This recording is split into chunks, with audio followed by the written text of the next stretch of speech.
한겨울의 끝자락 강원도 깊은 산자락에서 평생을 살아온 농부 강태섭은 믿기 어려운 광경을 마주했다. 그 새벽녘 마당 한가운데 눈처럼 새하얀 지네가 꿈틀거리며 움직이고 있었던 것이다. 강태섭의 집은 깊은 골짜기에 자리 잡고 있었다. 마을이라 부르긴 했지만 이웃도 드문드문 모여있는 작은 곳이었다. 새벽에 일어나 집 앞 논두렁을 둘러보고 닭 울음소리를 들으며 대충 아침을 뜨는 일이 그의 일상이었다. 농사를 평생 지어왔고 이른을 앞둔 지금도 그는 익숙한 몸짓으로 호미를 들거나 삽질을 했다. 아내가 세상을 떠난 뒤부터는 더더욱 말수가 줄었고 마을 행사에도 거의 모습을 비추지 않았다. 그럼에도 마을 사람들은 그를 존중했다. 강태섭 할아버지만큼 성실한 사람이 없다는 말이 들릴 정도였다. 아내와 함께 살 때는 적어도 식구가 있다는 느낌이 있어 마음 한편이 든든했지만 그녀가 떠난 지 몇 해가 지났고 지금은 혼자 기거하는 집, 아니 사방이 텅 빈 듯했다. 조용한 시간이 오히려 편해진다고 스스로를 다독였지만 때때로 밤하늘을 볼 때면 마음 한구석이 허전해졌다. 잠들기 전 아내의 사진을 꺼내볼 때마다 그는 알 수 없는 공허에 빠지곤 했다. 그래도 그는 슬픔이라는 것은 일하며 흘린 땀으로 조금씩 씻겨나가는 것이라 굳게 믿었다. 그러던 어느 날 예고 없는 불길한 기운이 그의 꿈을 파고들었다. 새벽 2, 3시도 안 된 시각에 자꾸만 깨고 식은땀을 흘렸다. 꿈에 길고 축축한 무언가가 발목을 감싸는 느낌이 들었는데 그것이 뱀인지 다른 생물인지조차 분간이 되지 않았다. 깨고 나면 심장이 쿵쾅대고 이마에 땀이 흥건했다. 나이 먹으면 잠이 줄긴 한다지만 이런 식으로 잠을 설치는 건 또 처음이군. 그는 스스로에게 이렇게 중얼거렸다. 그러나 잠들 때마다 꿈은 더 또렷해졌고 그 뒤로 머리가 지끈거리고 어딘가 모르게 기운이 빠졌다. 꿈이 계속되자 낮에도 피곤이 가시지 않았다. 논두렁에서 이웃을 만나면 간단한 인사조차 힘겨워졌다. 원래 말주변이 없는 편이었으나 이제는 가슴에 돌덩이가 놓인 듯 답답했다. 그런데도 그는 병원에 갈 생각을 하지 않았다. 감기 한 번도 병원 없이 버티던 사람이었고 마음의 문제는 스스로 알아서 견디면 된다고 여겼다. 아내가 떠났을 때도 다른 사람에게 기댄 적이 없었다. 그냥 흘러가는 대로 하루하루 견뎌낸 것이었다. 며칠 동안 악몽에 시달리던 어느 새벽 여전히 캄캄한 시간임에도 몸은 오랜 습관대로 마당으로 나섰다. 숨을 내쉴 때마다 차가운 공기가 폐속을 강하게 파고들어 몸이 떨렸지만 논두렁으로 가기 전 마당을 꼭 한번 둘러보는 게 그에게는 자연스러운 일이었다. 그런데 그날은 바람소리조차 평소와 달랐다. 골짜기를 타고 흐르는 바람에 묵직한 기척이 실린 듯한 느낌이 들었다. 그 순간 마당 한가운데 무언가가 스르륵 움직이자 그는 그 자리에서 얼어붙었다. 처음에는 하얀 줄기 같은 것이었다. 달빛이 희미하게 비추는 가운데 긴 몸통에 무수히 많은 다리가 달려있는 생물체가 보였다. 바로 지네였다. 그런데 색깔이 눈처럼 새하얗다는 점이 비현실적으로 느껴졌다. 평생 농사를 짓고 온갖 벌레를 봤어도 흰 지네는 난생 처음이었다. 순간 등줄기가 서늘해졌다. 마을 사람들은 대체로 뱀이나 지네 같은 것을 발견하면 돌을 들어잡아 내리치기 마련이었다. 태섭도 늘 그런 식으로 농작물을 해치는 벌레를 제거했다. 하지만 이번에는 손이 움직이지 않았다. 돌멩이를 집어들긴 했는데 손이 덜덜 떨려 놓칠 것만 같았다. 이건 뭐야? 그가 떨리는 목소리로 중얼거리자 지네는 마치 사람의 움직임을 살피듯 몸을 잠시 멈췄다. 곤충 따위가 사람을 주시할 리 없다고 여겼으면서도 태섭은 이상하게도 그 지네에게서 시선을 뗄 수가 없었다. 그러곤 이내 지네가 구들장 밑으로 새우르륵 사라지는 모습을 지켜보았다. 마당 한복판에서 벌어진 일이 너무나 생경하고 기이해 그는 한동안 멍하니 서 있었다. 몸은 분명 차가운 새벽 공기에 떨리고 있었지만 마음속에는 공포와 호기심, 심지어 묘한 안도감이 동시에 번졌다. 내가 귀신이라도 본 건가? 그는 작은 목소리로 그렇게 내뱉었다. 마당 구석구석을 살펴보았지만 어디에도 하얀 지네가 남긴 흔적은 없었다. 얼마 전부터 꾸었던 악몽과 이 정체불명의 흰 지네가 어떤 식으로 연결되는 것은 아닐까 하는 생각이 머릿속을 스쳤다. 이게 대체 무슨 일인가? 그렇게 중얼거리며 그는 겨우 집 안으로 들어갔다. 그리고 마음이 쉽게 가라앉지 않아 앉은 뱅이 탁자 앞에 우두커니 앉았다. 그날 이후 집안 공기가 조금 달라졌다. 어디선가 낯선 시선이 스며드는 듯했고 방과 방 사이가 희미하게 울리는 느낌이 들었다. 이상하게도 그 기척이 싫지는 않았다. 오히려 그 낯섦 속에서 묘한 따스함 같은 것이 번져 오는 듯했다. 그러나 불안도 동시에 찾아왔다. 지내라면 대부분 사람에게 해를 끼치고 산골에서 여러 전설처럼 전해지는 불길한 징조도 떠올랐다. 어쩌면 저 지네가 흉조일 수도 있지 않을까. 그의 머릿속은 끊임없이 두 갈래 감정에 시달렸다. 호기심과 안도감, 그리고 공포와 불길함이 정신을 쉼없이 물고 늘어졌다. 밤이 찾아오면 잠자리에 들기가 두려워졌다. 흰지네가 꿈속에서 기다리는 것처럼 느껴졌기 때문이다. 실제로 꿈을 꾸면 그 하얀 생물이 사방에서 스르륵 기어다니며 어딘가 차갑고도 뜨거운 기운을 전달했다. 잠에서 깰 때마다 식은땀이 흘렀지만 동시에 묘하게 머릿속이 맑아지는 느낌도 들었다. 마치 몸 안의 응어리가 잠깐 풀렸다 다시 굳어지는 것 같았다. 그러다 어느 날 새벽 방 안에서 쿵 하는 둔탁한 소리에 가슴이 덜컥 내려앉아 깼다. 누군가 벽을 치는 듯한 소리였다. 한참을 긴장한 채 숨을 고르고 주위를 살폈는데 왼팔이 서늘하게 식어 있는 걸 느꼈다. 등잔불을 켜서 팔뚝을 보니 지네 모양과 똑같이 생긴 붉은 멍자국이 찍혀 있었다. 손가락으로 만져보니 얼음처럼 차가웠다. 이건 또 뭐란 말인가? 그가 혼잣말로 중얼거릴 때 방 구석에서 또 다른 소리가 났다. 깜짝 놀라 고개를 돌리자 아내의 사진 액자가 바닥에 떨어져 있었다.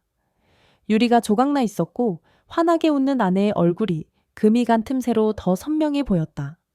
얼마나 놀랐는지 숨이 턱 막혔다. 그는 떨리는 손으로 액자를 들고 조심스럽게 유리를 치웠다.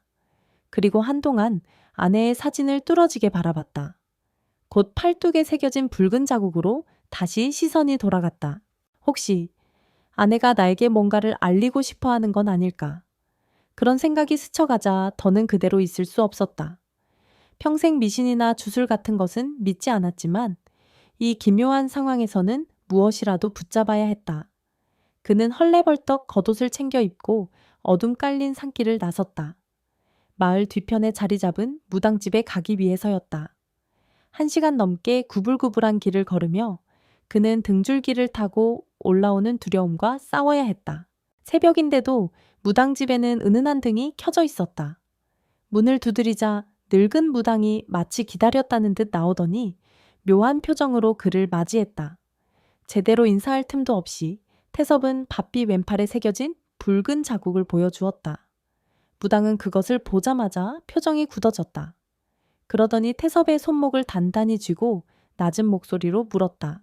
어르신, 이게 언제 생긴 겁니까? 바로 지난밤에 생겼수. 그리고 우리 집 마당에 하얀 지네가 나타났는데 그놈을 그냥 놔뒀소. 그 말이 끝나기도 전에 무당은 눈을 살짝 감고 크게 숨을 들이마셨다. 곧 그 눈빛이 더욱 어두워지며 초점을 잃은 듯한 표정으로 중얼거렸다. 내가 예전에 어떤 옛 문헌에서 봤는데 가끔 하얀 지네를 하늘의 영물로 부르는 전설이 있었습니다. 특별한 자손이 나라의 큰 기둥이 될 운명을 가졌을 때 나타난다는 얘기였어요. 그런데 거기에 기쁨만 있는 건 아니라고 합니다. 피눈물이 함께 스며든다는 설도 있지요. 너무나 황당하고도 기괴한 설명이었다.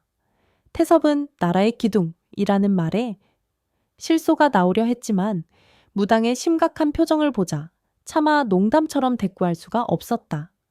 그는 그저 허탈한 목소리로 내가 무슨 대단한 팔자를 타고났다고 그런 영물을 본다 하나 하고 중얼거렸다. 그러곤 혼란스러운 기분을 아는 채 무당집을 뛰쳐나왔다. 무당이 꼭 조심해야 합니다 하고 뒤에서 소리쳤지만 그는 더 듣고 싶지 않았다. 집으로 돌아오는 길 그는 문득 아들 태진을 떠올렸다. 서울에서 사법시험을 준비하고 있던 아들이었다. 이미 3번이나 떨어지고 최근에는 더는 버티기 힘들다는 말을 전해 들었었다. 갑자기 무당이 한 말이 아들의 모습과 겹쳤다. 나라의 기둥, 이라는 어처구니 없는 표현이 혹시 아들의 운명과 얽혀 있는 건 아닐까. 그 생각이 머리를 어지럽혔다. 며칠 뒤 그러한 의구심이 완전히 사라지기도 전에 전화벨이 울렸다. 아들이었다. 수화기 너머로 지친 목소리가 들렸다. 아버지, 저 올해도 안 됐어요. 이제는 더 해도 소용이 없을 것 같아요. 태섭은 마음이 덜컥 내려앉았다. 아들의 낙담이 고스란히 전해졌다. 그는 평생 포기를 몰랐고 아들이 포기한다는 말을 직접 들으니 가슴이 썰렁해졌다. 그러다 무당의 경고가 다시 떠올라 혹시 진짜 단 한 번 더 버텨보라고 해야 하나 하는 생각이 들었다. 태진아, 네가 생각하는 것보다 넌 훨씬 멀리 갈 사람이다. 한 번만 더 해봐라. 예상치 못한 아버지의 단호한 조언에 아들은 당황한 듯 한동안 말을 잇지 못했다. 그러다 작은 목소리로 네? 알겠습니다. 마지막이라 생각하고 더 해보죠 하고 대답했다. 전화를 끊은 뒤 태섭은 한참 동안 수화기를 쥔 손을 내려놓지 못했다. 뻐근한 가슴 속에는 후회와 안도가 동시에 뒤섞였다. 무당말처럼 정말 내 아들이 뭐 대단한 운명을 가진 건가? 그저 미련한 희망일 뿐인데. 스스로 이렇게 되뇌며 결국 아들이 다시 도전하기로 한 것이 맞는 결정일지 자꾸 생각이 꼬리를 물었다. 밤이 깊자 그는 누워서 천장을 바라봤다. 꿈속에서 또다시 하얀 지네가 나타날까 두려웠지만 동시에 묘하게 그 환영을 기다리는 마음도 없지 않았다. 그날 밤은 비교적 잠이 잘 왔다. 새벽에 살짝 깨긴 했으나 예전처럼 식은땀을 흘릴 정도는 아니었다. 아들의 목소리가 머릿속에서 맴돌았고 그 목소리가 그를 잠시나마 편안하게 했다. 가을이 깊어가던 어느 저녁 전화벨이 울렸다.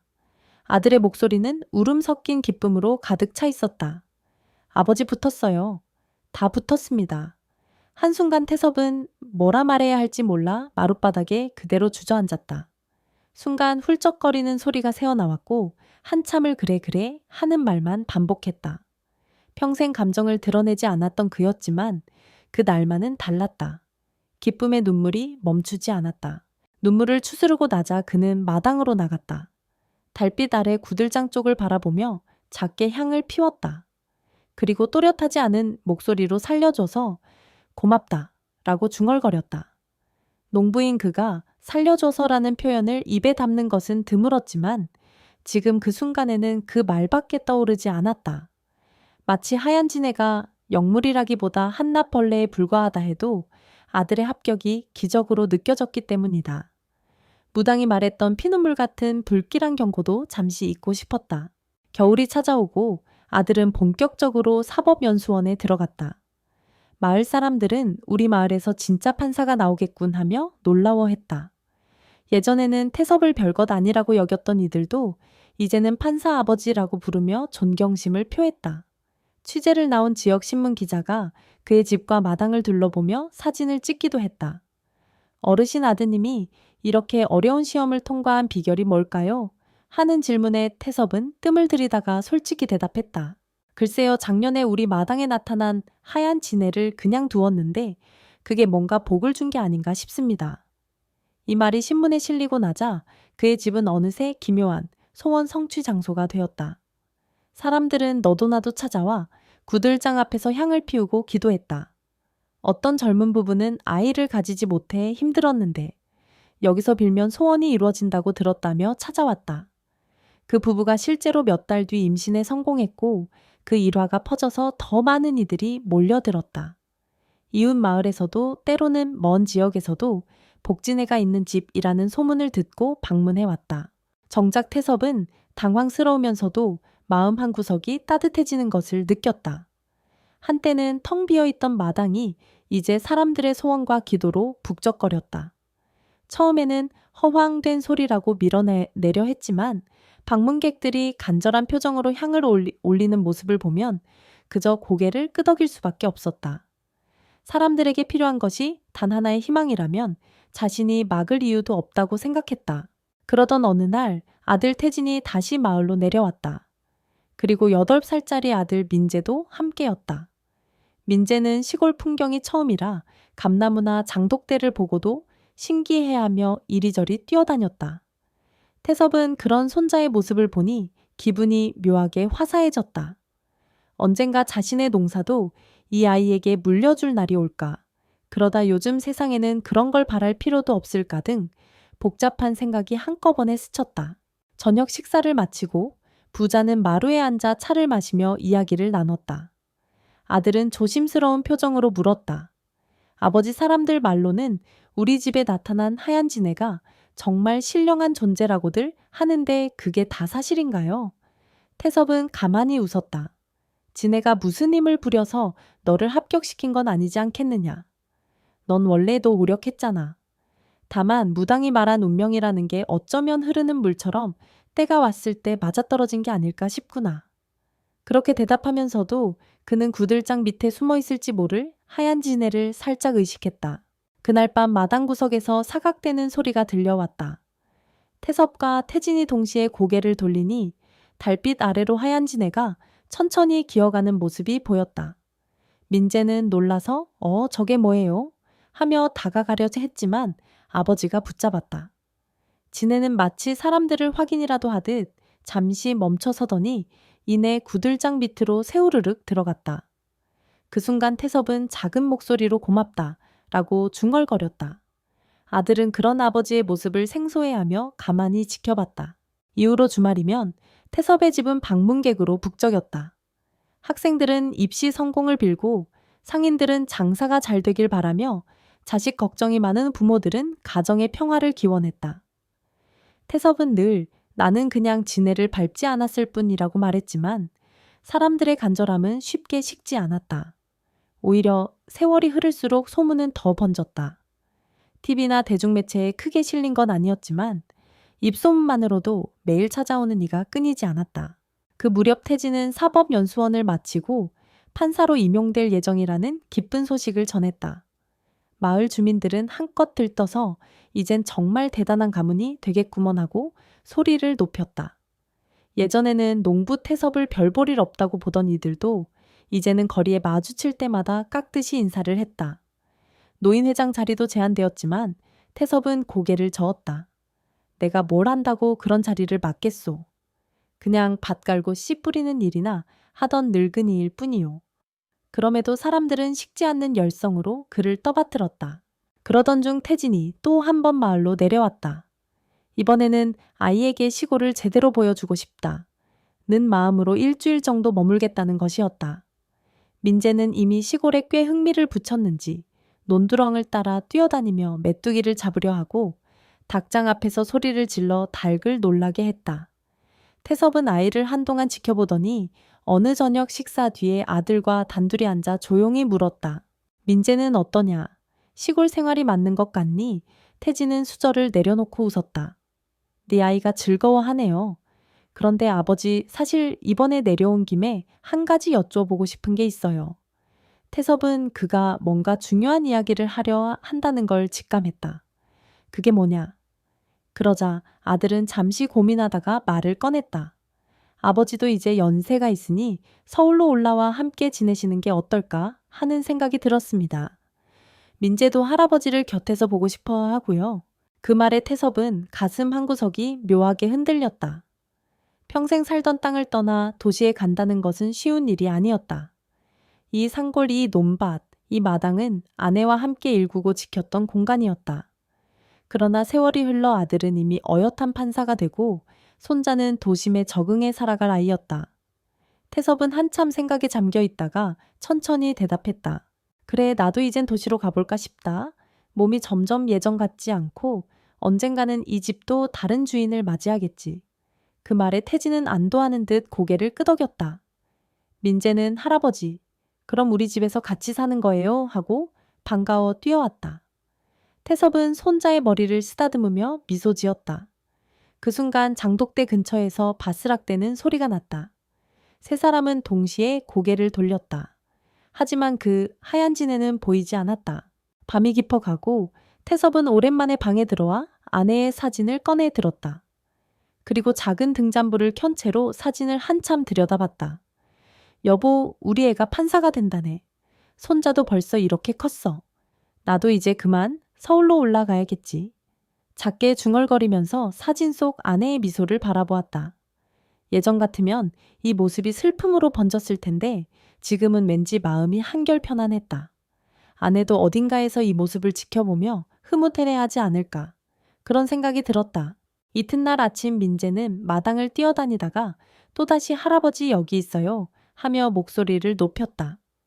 태섭과 태진이 시선을 돌리자 마당 한쪽 끝에서 하얀 지네가 느릿하게 기어오는 것이 보였다. 이번에는 민재가 겁내지 않고 가까이 다가가려 했다. 태진은 위험하니 가까이 가지 마라 하며 만류했지만 태섭은 오히려 담담한 표정이었다. 지네는 마치 인사를 건네듯 민재 앞에 잠깐 멈춰섰다. 민재는 신기한 듯 눈을 반짝였다. 아이의 천진난만한 얼굴에 태섭은 왠지 모를 안도감을 느꼈다. 무당이 말했던 피눈물 같은 불길한 조짐이 이 아이에게 닥칠지 아닐지는 모를 일이었다. 그러나 지금 이 순간에는 그것을 크게 두려워하고 싶지 않았다. 아이에게도 언젠간 자기 길이 있을 것이고 세상은 끊임없이 변한다. 때로는 운명을 뜻대로 통제할 수 없지만 가족의 울타리가 있다면 그 어떤 고비도 버텨낼 수 있으리라. 태섭은 그런 생각을 하며 멀어지는 지네를 바라봤다. 며칠 뒤 아들과 손자는 서울로 돌아갔다. 이제 태섭 역시 곧 이 집을 정리해 수도권으로 올라갈 계획이었다. 이를 알게 된 마을 사람들은 아쉬워하면서도 이해한다는 듯 고개를 끄덕였다. 남아있는 논밭은 어떻게 합니까? 이 집은 누가 관리해요 하는 물음에 태섭은 웃으며 아마 누군가 새로 살 사람이 구해지겠지요. 라고 대답했다. 몇몇 이웃이 그러면 복진에도 함께 떠나는 건가 하고 농담 섞인 말을 던졌지만 그는 그저 고개를 저었다. 그건 모르지. 그놈이 어디에 머무를진 자기 마음 아니겠소. 그날 밤 태섭은 작정하고 마당으로 나왔다. 더는 이곳에서 오래 머무르지 않을 터이니 마지막으로 밤하늘을 제대로 보고 싶었다. 강원도 산골의 밤하늘은 별이 말도 못하게 많았다. 어쩌면 수도권에서는 이런 아름다운 광경을 다시는 보지 못할 수도 있었다. 그는 한참을 별들을 세다가 어느샌가 소매를 살짝 걷었다. 예전 그 붉은 진해 모양 멍자국은 이미 흐릿해져 거의 보이지 않았다. 손가락으로 몇 번 문질러 보고는 지난 시간을 되짚었다. 악몽으로 시작된 그날들 하얀 진해와의 우연한 조우 아들의 합격 무당의 경고.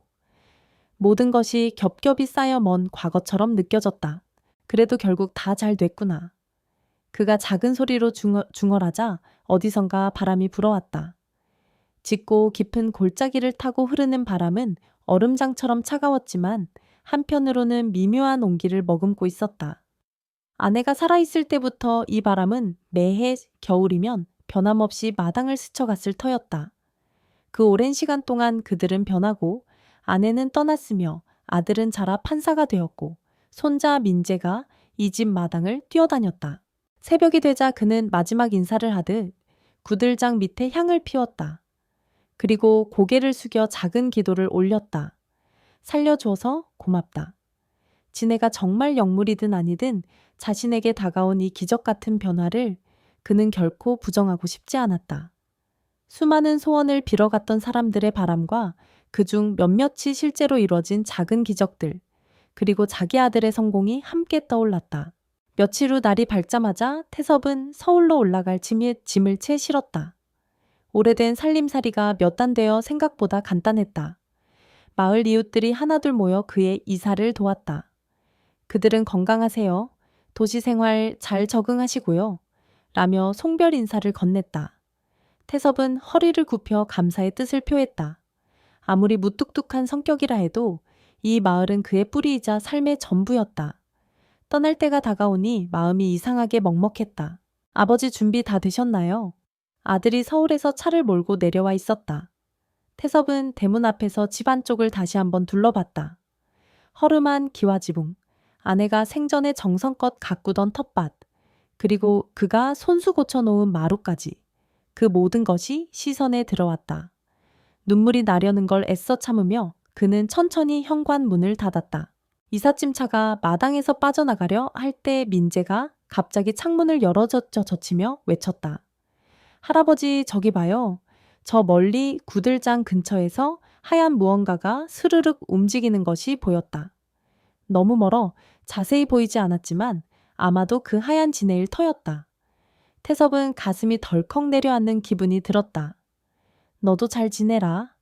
그렇게 마음속으로 작게 인사하고는 조용히 고개를 끄덕였다. 산길을 따라 차가 멀어지고 마을 입구의 마지막 커브를 돌기 전 태섭은 창문 너머로 하늘을 바라봤다. 지난날의 겨울 하늘이 떠올랐다. 우리 이야기는 아직 다 끝나지 않았지. 그는 자신만 들을 수 있는 목소리로 그렇게 중얼거렸다. 언젠가 다시 이 마당으로 돌아올지 아니면 민재의 세대가 또 다른 길을 열어갈지. 확실한 건 흰치네가 남긴 흔적과 그로 인해 바뀐 삶의 궤적은 쉽게 지워지지 않을 거라는 사실이었다. 시간은 흐르고 삶은 끊임없이 변한다. 강태섭은 그 흐름에 몸을 맡겼다. 허리춤에 남은 흙 냄새, 굳은 살 박인 두 손, 그리고 희미해진 진의 자국까지 모든 것은 지금껏 살아온 세월의 표식이었다. 차가 시골길을 벗어나 국도로 접어드는데 민재가 뒷좌석에서 싱글벙글 웃으며 대화를 걸어왔다. 할아버지 서울 가면 저랑 매일 놀아요. 태섭은 그 얼굴을 보며 얼마 전 마당에서 하얀 지네와 민재가 잠시 대면했던 순간을 떠올렸다. 어쩌면 이 아이에게도 특별한 무언가가 깃들어 있을지 모른다는 예감이 들었다. 그러나 그것이 설령 무엇이어도 이제 가족이 함께라면 두려울 것이 없었다. 그날 늦은 오후 차가 강원도의 울퉁불퉁한 도로를 빠져나와 넓은 고속도로에 들어섰다. 마을에서 멀어질수록 풍경이 달라졌지만 태섭의 가슴 속에는 아직도 산골의 차가운 바람이 사라지지 않고 남아 있었다. 동시에 그 바람은 이젠 말할 수 없는 따스함도 머금고 있었다. 어쩌면 그 따스함은 가족이 함께한다는 사실에서 비롯된 안정감, 그리고 인생이 새롭게 열릴지도 모른다는 희망에서 나온 것인지도 몰랐다. 아버지 조금 피곤해 보이시네요. 쉬세요. 아들이 운전대를 잡은 채로 조용히 말을 건넸다. 태섭은 별다른 대답 없이 눈을 감았다. 그리고 떠오르는 장면들을 하나하나 되짚었다. 첫 새벽에 본 하얀 진의 구들장 밑으로 사라지던 그 기묘한 그림자, 아내의 사진 액자가 떨어져 산산조각 났던 밤, 붉은 멍자국 무당의 비범한 말, 아들의 도전과 성공, 그리고 민재가 눈을 반짝이며 진해를 바라보던 아침까지. 모든 기억이 한 갈래 흐름을 이루어 가슴속을 흘렀다. 그는 창문 너머로 내려앉는 해를 희미하게 바라보았다. 긴 하루의 끝이자 새로운 날로 가는 문턱이었다. 이제 우리 가족이 다시 하나로 모이는 때가 왔구나. 그렇게 생각하니 입가에 작은 미소가 번졌다. 그리고 이내 차창에 비친 자신의 얼굴이 조금은 낯설게 느껴졌다. 예전에 고집스럽고 외로운 농부 강태섭이 아닌 무언가 새로운 의미를 향해 조금씩 발을 내딛는 노인이 되어가는 것 같았다. 산골 마을에는 아마도 밤늦게 또 매서운 바람이 불어칠 것이다. 혹은 별이 수놓인 맑은 하늘이 펼쳐질지도 모른다. 하얀 진해는 여전히 구들장 밑을 기어다니며 누군가를 기다릴 수도 있다. 아니면 이미 다른 곳으로 떠나 또 다른 사람의 운명에 작은 흔적을 남길지도 모른다. 어쩌면 그 모든 것은 아무 의미가 없을 수도 있다. 그러나 강태섭은 적어도 자기 인생에서 그 흰 진해가 남긴 흔적이 분명 존재했다고 믿는다. 서울로 향하는 차 안에서 그는 아내의 사진을 가만히 꺼내 마음속으로 인사를 건넸다. 여보 잘 있었지 이제 우리 새로운 길을 가려 한다네. 잃어버린 시간과 외로움 그리고 미처 말하지 못했던 수많은 감정이 그의 숨소리에 실려 흘러나왔다. 그러나 그 감정은 무겁지 않았다. 마치 오래된 나무가 뿌리를 뻗듯 이제는 단단함으로 그를 지탱해주는 존재가 되었다. 저녁 무렵이 되어 도심의 불빛이 시야에 들어왔다. 건물숲 사이로 움직이는 차들의 불빛이 반짝였다. 산골과는 전혀 다른 풍경이지만 태섭은 이상하게도 그 불빛 속에서 또 다른 아름다움을 느꼈다. 삶의 터전을 옮긴다는 것은 두려울 수도 있지만 그는 이미 스스로 결심을 굳혔다. 분명 낯설고 시끄러운 날들이 기다릴 테지만 가족과 함께라면 충분히 감당해낼 수 있을 것 같았다. 문득 그는 기도를 하듯 두 손을 살짝 모았다. 언제고 다시 마당으로 돌아간다면 그때 또 만나자. 마음속으로 중얼거리며 차창 밖으로 저물어가는 하늘을 지그시 바라봤다. 이제부터가 정말 새로운 시작이다. 그 시작이 겹겹이 쌓여 언젠가는 또 누군가의 운명에 작은 흔적을 남길지도 모른다. 농부 강태섭은 그렇게 고요하게, 그러나 단단하게 살아갈 준비를 마쳤다. 차가 도심으로 들어서자 아들과 손자는 자, 이제 곧 우리 집이에요 하며 신나게 이야기를 나눴다. 그 소리에 태섭은 눈을 떴다. 그래, 얼마나 바뀌었나 한번 보자. 서울의 거리엔 벌써 겨울 공기가 스며들고 거리마다 불빛이 화려하게 수놓아져 있었다. 이 모든 것 위로 어두운 하늘이 낮게 깔린 채 사람들의 이야기를 조용히 내려다보는 듯했다. 마치 강원도 상골의 밤하늘과는 전혀 다른 모습이지만 그 속에서도 같은 별이 어딘가에서 반짝이고 있으리라. 그날 밤 새집의 작은 방에 짐을 풀고 나서 태섭은 창문을 열었다. 소음이 넘치는 도시였지만 어쩐지 낯설거나 싫지 않았다.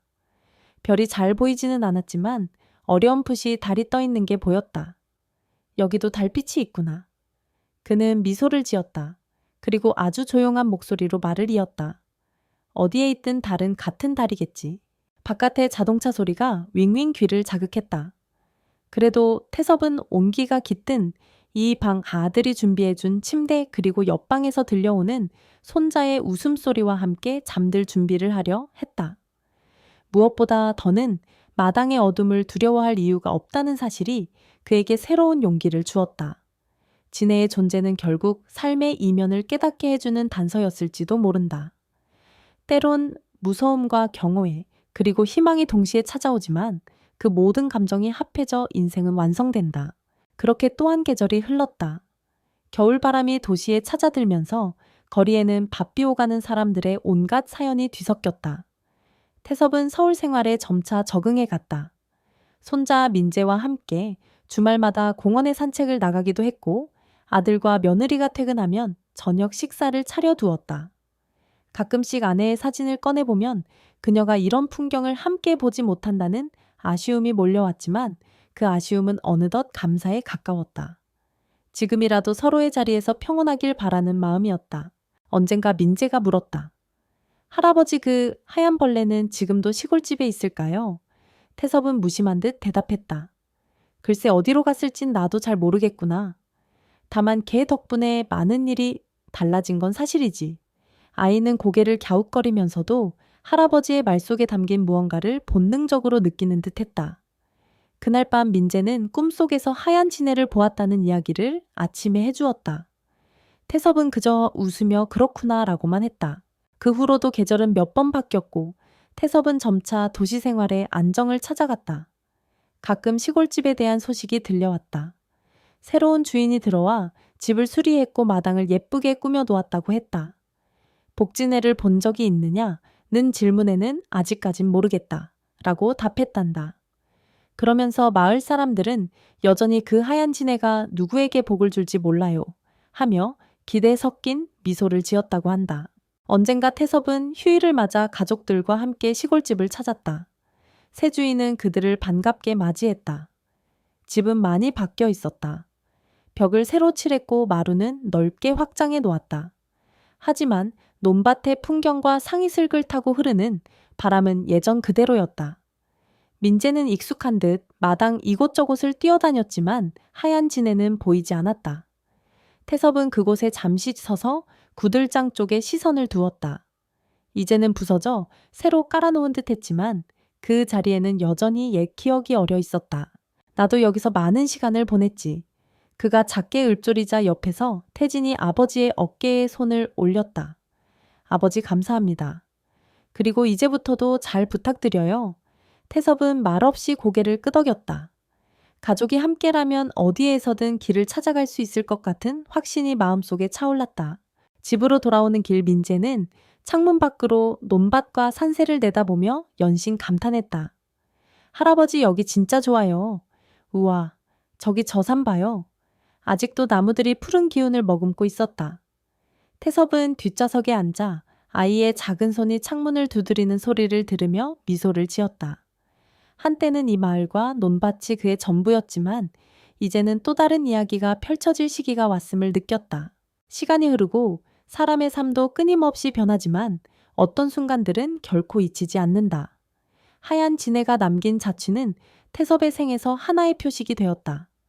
언젠가 민재가 성장해 자신의 길을 찾을 때, 혹은 태진이 더 큰 결정을 내려야 할 때 그 표식이 다시금 빛을 발할지도 모른다. 그리고 그 순간 하얀 진해는 마치 모든 것을 알고 있다는 듯 다시 나타날 수도, 혹은 나타나지 않을 수도 있다. 그러나 분명한 건 인생은 작은 계기 하나로 크게 바뀌기도 한다는 사실이다.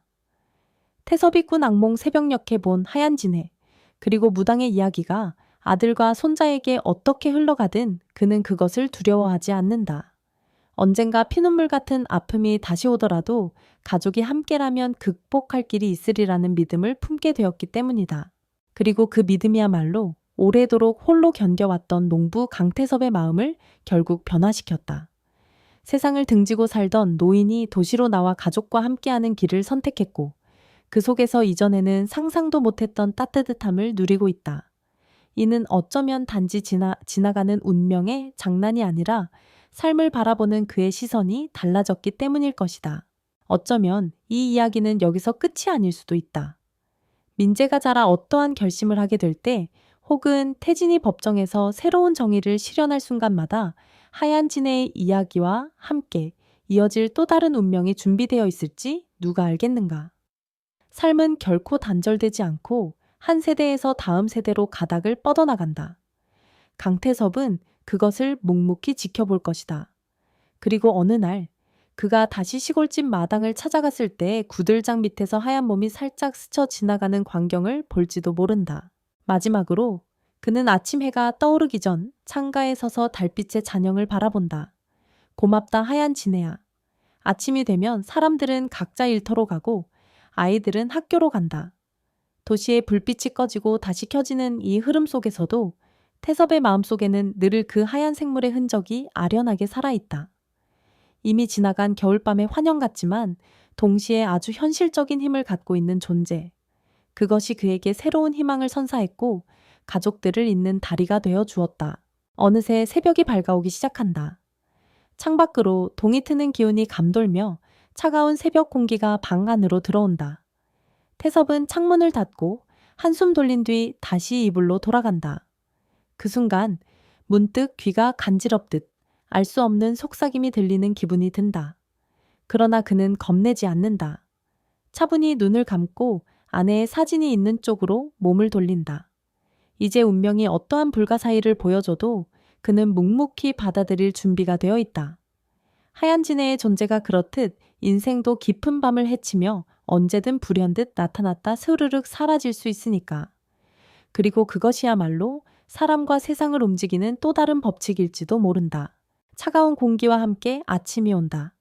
오늘도 도시에는 수많은 사람들이 서로 다른 이야기를 쓰며 살아갈 것이다.